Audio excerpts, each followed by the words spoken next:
Hi, I'm your host Vasco Duarte. Welcome to the Scrum Master Toolbox podcast, where we share tips and tricks from Scrum Masters around the world. Every day, we bring you inspiring answers to important questions that all Scrum Masters face day after day.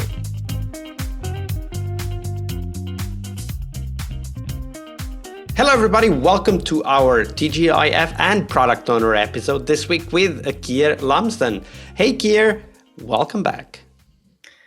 Good morning, good afternoon. Where are we? Happy Friday, anyway. Yeah, happy Friday is probably the most timely, accurate thing to say, because people will listen to us, wherever they are at whatever time this comes out for them.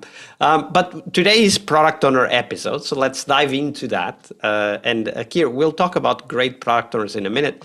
But before that, let's dive into what might be potentially the worst product owner anti-pattern you've witnessed in your career. It's a controversial one, this one, isn't it? I guess this is a story of established potential value versus value you might have. And it's chasing the next big thing all the time. So this is getting on for 10 years ago. I was working in a digital enablement team. And our focus was on creating ways for our customers to self-serve, so that we could use our call center operators for the most complicated tasks where there'd be most help and value. So we'd gone through design sprints, design thinking, we'd created prototypes, we learned from customer feedback, we'd even talked to customers in coffee shops, and we productionized something. And we had something that we could roll out over all of our brands and garner value from, and free up the people on the phones to stop dealing with a specific type of problem. Something that we'd proven value for. However, we then struggled with this as the PO's focus was on the next big thing. It was on the next idea. It was chasing the next dragon. So you had many ideas, and the product owner was always talking about the next one, not the one you were working on at that time. Yeah, well, it was one that we'd proven the idea, and now we had value ready to go if we just rolled it out across the entire estate and across all of our brands. So we had something that customers were telling us was useful. We had something that we knew was going to provide organizational value. But we took our eye off it because we were suddenly looking for, what's the next thing we can experiment with? And I had sympathy for this, as there were so many potential opportunities for improvement across the problem and because the product, and one of them looked like it might provide value. But when you have something really concrete that you started to deliver, that you have demonstrable evidence of the value for, and your customers are demonstrating with their actions is of value, the too many ideas approach kind of derails it, and it creates a lack of focus. And don't get me wrong, I would have happily supported further experimentation if that was decided to be our focus. But what we were doing instead was pulling people between two different focuses. Now, one of the approaches I took in this instance was visualization again. So I demonstrated the implications of split focus versus singular focus on our delivery pipeline and our roadmaps. And I demonstrated what was at the time a form of cost of delay visualization. Kind of, look, if we continue to split our focus, then this is the delay that we're going to have with the value that we already know is there. But I'll be honest, we never got to an answer on this at the point there was an organizational restructuring. But I take this as a fail and as a problem, and as something that taught me again to have this conversation earlier. So it's focused really on the issues that caused by not having a clear focus. So it's what motivates me, I'll be honest, a lot, to have conversations on vision and product goal with product owners early and make sure they have clarity on that and what they're trying to achieve.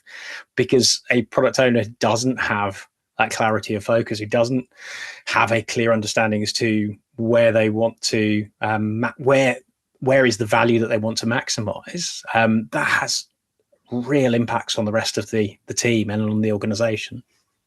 Absolutely. And I think that's a very important tip, to have that conversation with the product owners about the product goal and the vision, so that we can then bring it back to that conversation in the future should there be a split focus? And there's always a possibility that a split focus might emerge sometime in the future. Absolutely. There's enough studies on the impacts of context switching and splitting a focus that it should be an easy conversation to have, but it isn't sometimes. Absolutely. It isn't sometimes, but visualization can definitely help. Keir, of course, there's not only bad product owners, there are also some amazing product owners out there. So let's celebrate one of those. Share with us what might have been the best product owner you've ever worked with. How did they work? I'm very lucky to have worked with some very, very good product owners as well. And I think the best one I've worked with is probably the antithesis of the situation I just described, in that they had a real focus and focus on fewer things. When I first started working with them, actually, we both picked up a new product at the same time. So myself as coming in as a Scrum Master, her as a product owner, and we immediately recognised the backlog was unsustainable. It was all over the place in terms of its focus, and realistically, there were things on there that were never ever going to get done, nor needed to be. With a sort of absolute dedication and focus, we went through and we pruned the backlog, and it was something that I was almost hanging on at points to the product owner, who was absolutely flying through, just went single-minded determination, removing the things that were not in her focus and were not in her vision, and she started to focus on the cause of the noise and why the product backlog had got to that point in the first place. And use that to help focus her efforts as well. So it was how do we stop there from being this level of noise in the future? She was still focusing on things which she believed in, but she was listening to the environment and understanding the context of how the organization and the product had got to that situation in the first place. And that ability to go in deeper, of course, prevents the same thing from happening in the future, right? Like if we understand what were the forces that were kind of pulling the backlog apart and making it complex and unfocused, then we can tackle those, right? No matter how focused we are not immune to everything else that is going around the team. Absolutely, yeah. And I think this is a demonstration of that there were product owners out there who were already exhibiting a lot of the things that are talked about in the 2020 Scrum Guide around the product goal, and that they had that real focus and they had that clarity before it was, and the Scrum Guide was just a reflection of that afterwards. In a lot of instances, however, it wasn't the case. So some organizations were being saved and teams were being saved from themselves. But actually, there were some fabulous product owners who already had this kind of clarity and focus in their mind. And I worked with this product owner on several products in the after that as well. And she really would focus on the things that she believed in, and she would listen to people, but she would push and make a decision. So she would be the visionary stance, I suppose, would take on the visionary stance and say, this is where I want to go, but I'm going to understand the context of the customers who are using my product and use that to make the decisions as well.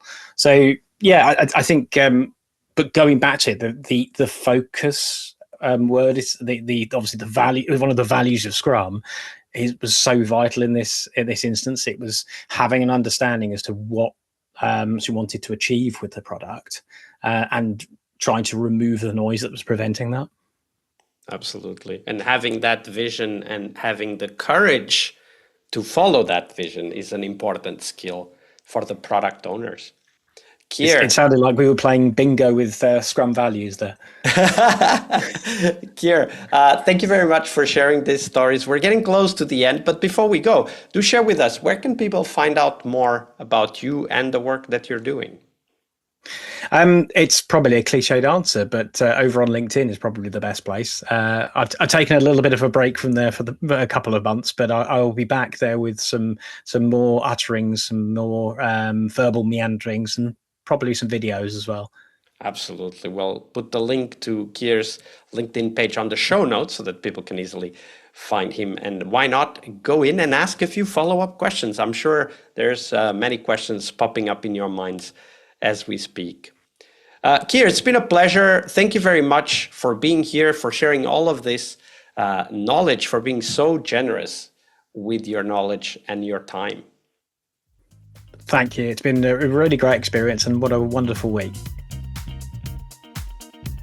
One more week of the Scrum Master Toolbox podcast is over, but there's a lot more we have to share.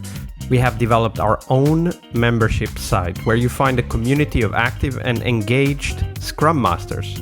In this site, you get access to exclusive content and get to interact with us, your podcast hosts, as well as the best Scrum Masters in the world. So join us at scrummasterpodcast.com and keep this podcast free of advertising. See you next week for one more full week of Scrum Master tips and tricks. We really hope you liked our show. And if you did, why not rate this podcast on Stitcher or iTunes? Share this podcast and let other Scrum Masters know about this valuable resource for their work. Remember that sharing is caring.